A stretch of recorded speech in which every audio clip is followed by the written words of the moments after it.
میری روز سمندری تاریخ میں ٹوڈر دور کے مشہور ترین جہازوں میں سے ایک کے طور پر ایک اہم مقام رکھتا ہے۔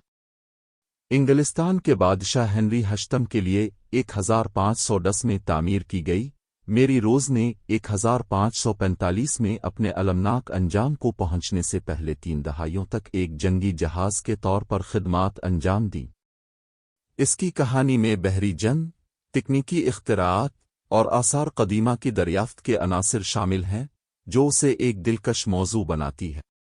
مطالعہ: کنگ ہنری ہشتم کی طرف سے شروع کردہ میری روز کو پورٹسموتھ، انگلینڈ میں ماسٹر شپ رائٹ ولیم بیکر کی نگرانی میں تعمیر کیا گیا تھا۔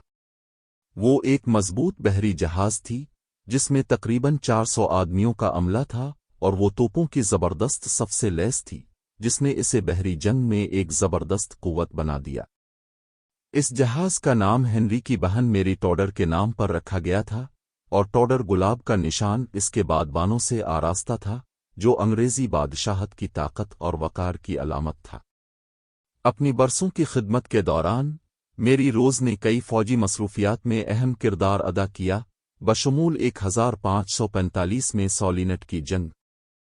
اس جنگ کے دوران اس نے ایک جنگی جہاز کے طور پر اپنی صلاحیتوں کا مظاہرہ کرتے ہوئے ایک فرانسیسی بیڑے سے مقابلہ کیا۔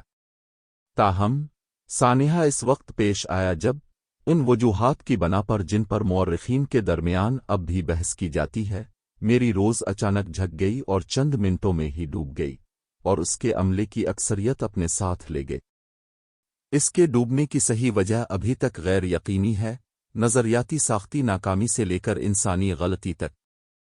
صدیوں تک میری روز سمندر کی تہہ پر بھولی بسری رہی، یہاں تک کہ اسے 1971 میں ماہر آثار قدیمہ الیگزینڈر میکی کی سربراہی میں غوطہ خوروں کی ایک ٹیم نے دوبارہ دریافت کیا۔ اس کی نمایاں طور پر اچھی طرح سے محفوظ شدہ باقیات نے ٹوڈر کی بحری زندگی اور جنگ کی ایک انوکھی جھلک پیش کی، جو تاریخ دانوں اور ماہرین آثار قدیمہ کے لیے یکساں قیمتی بصیرت فراہم کرتی ہے۔ ملبے کی جگہ کی بعد میں کھدائی تاریخ کے سب سے وسیع اور پرجوش سمندری آثار قدیمہ کے منصوبوں میں سے ایک بن گئی، جس میں کئی دہائیوں پر محیط اور مختلف شعبوں کے ماہرین شامل تھے۔ میری روز کی بازیابی سے بہت سارے نمونے برآمد ہوئے، جن میں ہتھیار، ذاتی سامان اور یہاں تک کہ انسانی باقیات بھی شامل ہیں، جو جہاز میں گم ہونے والی زندگیوں کی ایک پرجوش یاد دہانی پیش کرتے ہیں۔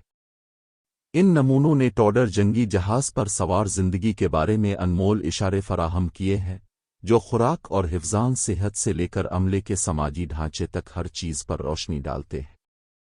ان نمونوں کے محتاط تحفظ اور تجزیے نے مورخین کو میری روز اور اس کے بدقسمت آخری سفر کی کہانی کی تشکیل میں مدد کی ہے۔ اپنی تاریخی اہمیت کے علاوہ میری روز نے ٹوڈر جہاز سازی اور بحری ٹیکنالوجی کے بارے میں ہماری سمجھ میں بھی تعاون کیا ہے۔ جہاز کے ہول اور تعمیراتی تکنیکوں کی جانچ نے ٹوڈر دور کے دوران جہاز کے ڈیزائن کے ارتقاء میں قیمتی بصیرت فراہم کی ہے۔ مزید برآں، میری روز کی توپوں اور دیگر ہتھیاروں کی بازیابی نے بحری ہتھیاروں کی ترقی کا مطالعہ کرنے والے محققین کے لیے قابل قدر ڈیٹا پیش کیا ہے۔ مریم روز کی میراث تاریخ اور آثار قدیمہ کے دائرے سے باہر پھیلی ہوئی ہے، دنیا بھر کے لوگوں میں متاثر کن جذبہ اور سازش ہے۔ اس کی کہانی متعدد کتابوں، دستاویزی فلموں اور نمائشوں کا موضوع رہی ہے، اس بات کو یقینی بناتی ہے کہ اس کی یاد آنے والی نسلوں تک زندہ رہے۔ آج پورٹسموتھ میں میری روز میوزیم اس کی پائیدار میراث کے ثبوت کے طور پر کھڑا ہے، جس میں ملبے کے مقام سے برآمد ہونے والے نمونے دکھائے جاتے ہیں اور زائرین کو ٹوڈر بحری تاریخ کی ایک جھلک پیش کرتے ہیں۔ آخر میں، میری گلاب انگلینڈ کے سمندری ورثے کی علامت ہے اور اس پر سوار ہونے والوں کی ہمت اور قربانی کا ثبوت ہے۔ ایک جنگی جہاز کے طور پر اس کے شاندار کیریئر سے لے کر اس کے المناک ڈوبنے اور بالآخر دوبارہ دریافت تک، اس کی کہانی دنیا بھر کے لوگوں کو مسحور اور متاثر کرتی۔ جیسا کہ ہم مریم روز کے اسرار سے پردہ اٹھاتے رہتے ہیں، ہم تاریخ کی اس بھرپور ٹیپسٹری کے لیے گہری تعریف حاصل کرتے ہیں جس کی وہ نمائندگی کرتی ہے۔